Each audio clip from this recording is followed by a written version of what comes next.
Welcome to The Explainer. Today, we're going to build a playbook for something, well, something that sounds a little crazy but is seriously powerful: delusional confidence. So we're jumping right into the super high-energy, no BS advice from the YouTuber, The Wizard Liz. And her whole thing is that if you really want to make it, plain old self-esteem isn't going to cut it. You need a belief in yourself that's so strong, people might actually call it delusional. All right, so here's the game plan. We're going to break her whole philosophy down into 5 simple, actionable steps. Think of it as a roadmap you can start using like today. Okay, first things first. It all starts up here, in your head. This isn't about, being born with some special gene. It's a choice. It's about deciding to think like the people who actually win at life. And this is the core of it, right here. In this mindset, failure just doesn't exist. It's not a thing. If something doesn't work out, well, that just means something even better is on its way. Every so-called failure is just a lesson, a little course correction, or hey, maybe even the setup for an epic comeback. So this whole attitude gets boiled down to what she calls the winner's code. And it's pretty simple, really. First, you gotta have audacity, what she calls coonness, guts. Then you stop talking about what you're gonna do and you just do it. Don't broadcast your plans, let people see the results. It's also about throwing out all those limiting beliefs you picked up from your parents or society. And finally, you just have to decide, like a final non-negotiable decision, that you are the shit.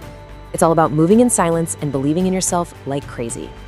Okay, so that winning mindset, that's the engine. But every engine needs the right kind of fuel.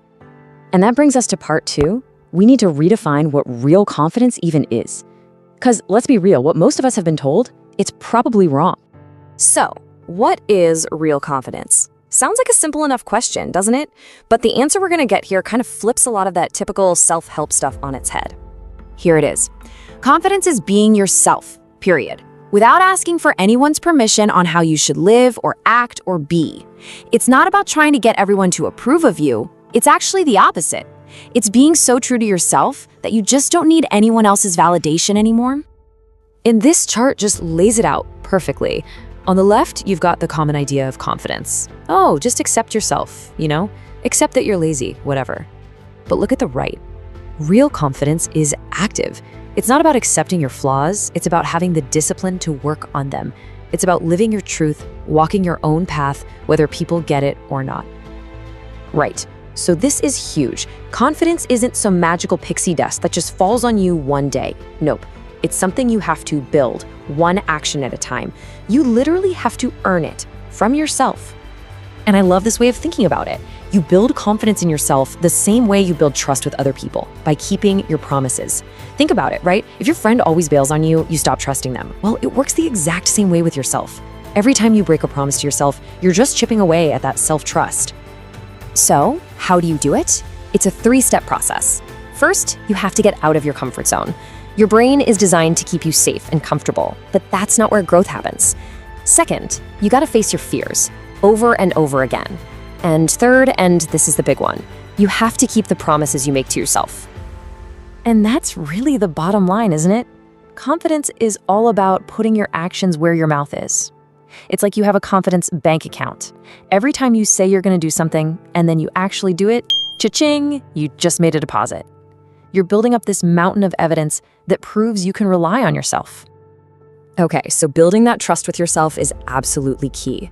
But you're not doing this in a vacuum. The people around you, man, they can either be your biggest cheerleaders or the ones who completely douse your flame. Which brings us to number 4. You have got to protect your energy and curate your inner circle. And this is a non-negotiable rule. Don't sit with people who don't want to see you win. Simple as that. You just can't level up if you're surrounded by people stuck on a lower, negative frequency. Their energy, it's like an anchor. It will pull you right back down. And here are the warning signs to look out for. And listen, the tough part is that a lot of the time these haters are actually your closest friends, maybe even your family. And why does that happen? Because when you start to grow and succeed, you become a giant mirror reflecting their own lack of progress right back at them. And that makes them uncomfortable. So they'll try to tear you down just to feel better about themselves. So what do? You don't fight them. You don't try to get revenge. The best revenge is just living an amazing life. Seriously, use their doubt as fuel. Focus on your own glow up. That will drive them crazier than anything else you could ever say or do. All right, this brings us to our final and maybe the most critical part of this whole playbook, and that is mastering the conversation you're having inside your own head. See, your brain is always looking for evidence to prove your beliefs right. So you have a choice. You can look at your past and see all the reasons you're going to fail, or you can flip the script. Look for confirmation that you are that girl or that boy. Use your past struggles as proof of how strong you are.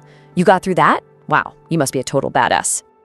And this is how you do it. It's all about how you speak to yourself. You've got to treat yourself like someone you really love and respect.